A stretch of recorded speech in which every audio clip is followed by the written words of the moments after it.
제가 지금 와 있는 곳은 충청남도 공주시인데요. 공주 시내를 가로지르는 작은 천이 있는데 그 천을 제민천이라고 합니다.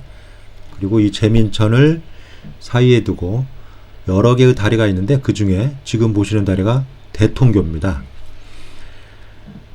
대통이라는 것은 중국의 양나라 백제와도 연관이 되어 있는 그런 명칭입니다. 어쨌든 지금 이 제민천에 물이 흐르고 있는데 아주 깨끗한 물이 흐르고 있나요? 많은 백제 사람들도 아마 이 물 주변을 거닐었을 걸로 보입니다.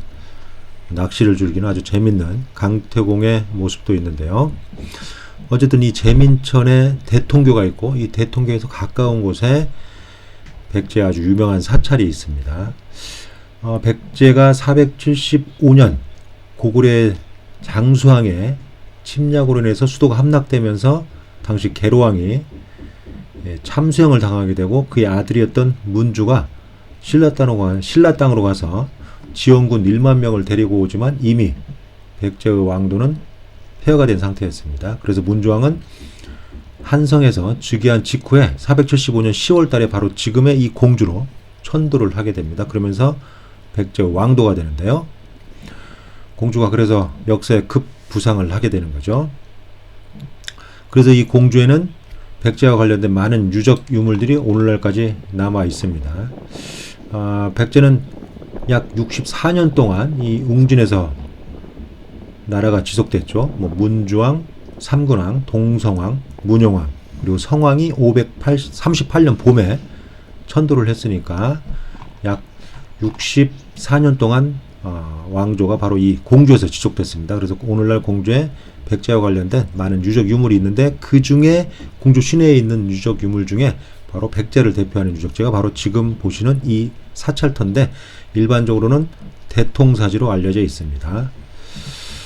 일제강점기 때 이곳에 대한 조사가 이루어졌는데 이곳에서 대통이라는 명문 기와가 출토가 되었죠. 그래서 대통사지로 명명이 됐고 지금까지도 대통사지지만 정확한 사명은 현재 알 수가 없습니다.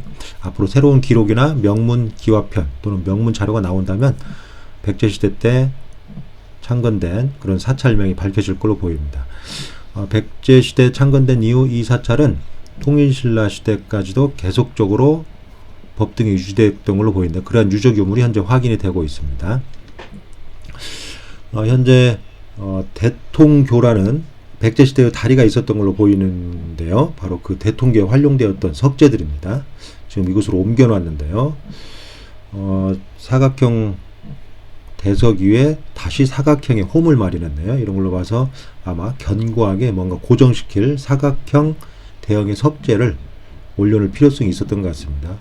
아무래도 저렇게 홈을 판 걸로 봐서 움직이지 않도록 해야 될 필요성이 있었고 홈이 있었다는 것은 상당히 높게 뭔가 올렸다는 그런 구조물을 올렸다는 증거이거든요. 그래서 사각형 석주 형태의 어떤 지지대 이런 것들을 올려놓지 않았을까 이렇게 생각이 됩니다. 그래서 다리에 활용된 하부에 활용된 부재라는 것을 이런 걸 통해서 알 수가 있습니다. 어쨌든 다리가 있었음을 알 수가 있는데요.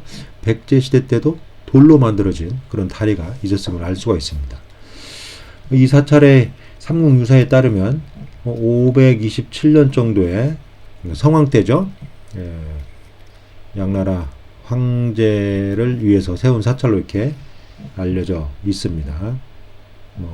정확한 것은 현재 알 수가 없습니다. 어쨌든 지금 보시는 이 단간지주가 현재 남아있죠. 물론 이거 외에도 대통사지 입구 쪽에 석조라고 해서 물을 담을 때 사용했던 그런 대형 용기로 알려져 있는데요. 그것이 현재 공주박물관에 국립공주박물관에 옮겨져 있습니다.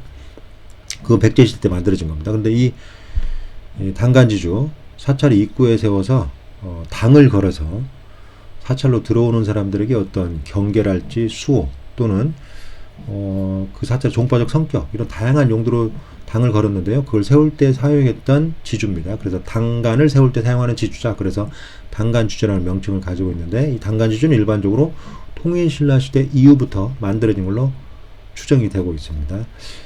특히 이 대통사지에 썼던 이 당간지주 공주 반죽동 당간지주라고도 하는데요. 기단부의 모습, 지금 기단부의 모습이죠. 이렇게 사각형으로 만들어진 기단부의 모습. 지금 파손됐지만 아주 잘 만들어진 그런 기단부의 모습입니다. 그래서 측면에 안상도 새겼고 상면에 홈도 만들어서 지주가 견고하게 고정될 수 있도록 홈을 깊게 팠습니다. 그리고 좌우로 딱 밀착시켜서 만들었죠. 그리고 지주도 이처럼 외곽에 일정한 간격으로 띠를 돌렸습니다. 이걸 윤곽대라고도 하는데요. 이렇게 띠를 돌려서 굉장히 장식적으로 만들어졌죠. 간단한 지주지만 이 지주의 형태에도 어떤 장식적인 기교와 그 다음에 어떤 문양을 상징하고자 하는 그런 의미를 많이 달았고요. 또 거기에 기능적인 측면에서 단간을 견고하게 고정시켜야 되니까 이처럼 중간 부분에 사각형으로 홈을 마련했습니다. 저런 걸 간공이라고 합니다. 뭐 관통된 경우도 있고 관통되지 않게 마련하는 경우도 있죠. 그리고 윗부분에 별도로 또 홈을 만들어서 또 고정시켰죠. 저 부분에 간이라는 것을 끼웠습니다. 일종의 지지대죠. 네, 그래서 간을 끼웠던 홈이다. 그래서 간구라고 합니다. 그래서 간공과 관구를 상하 한 곳에다 만들어서 견고하게 고정시켰죠. 지금 기단부 모습인데요. 단간지주는 현재 노출된 부분보다 상당 부분이 땅속에 묻혀 있다고 보면 됩니다. 그래야 견고하게 고정될 수 있으니까요.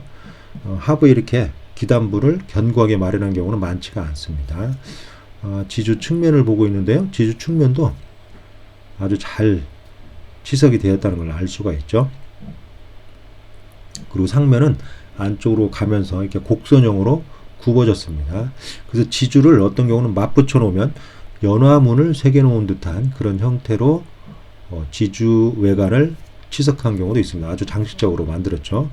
이 대통사의 단간지주는 그렇게까지는 하지 않았지만 그래도 외곽면에 화려한 어떤 장식적인 부분들을 가미를 해서 상당히 신경 써서 만들었고, 우리나라에 남아있는 단간지주 중에 아주 잘 만들어진 단간지주가 많이 있는데 이 대통사지 단간지주도 수준급에 해당됩니다.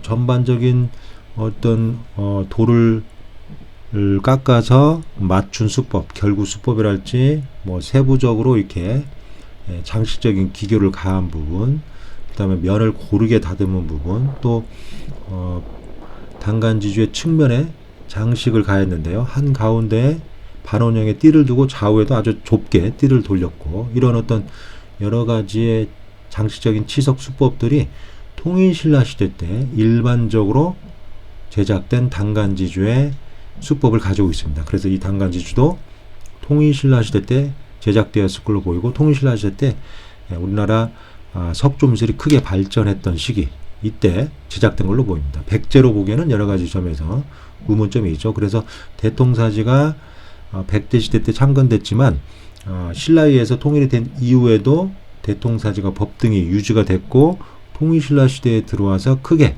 중창이 되면서 이 단간지주가 세워진 걸로 보입니다. 그래서 통일신라 시대 대통사의 위상을 보여주는 단간지주다, 우리가 이렇게 평가를 해볼 수가 있습니다. 아직까지 이 대통사지에 대한 조사가 여러 번 이루어졌지만 분명하게 어느 시기에 창건됐고 어떤 사찰명을 가지고 있었는지, 그리고 백제 시대의 유적 유물이 최근에 발굴이 됐지만 명확한 어떤 근거자들이 많이 발견이 안 됐습니다. 앞으로 그러한 부분이 많이 조사가 이루어져서 밝혀지길 기대합니다.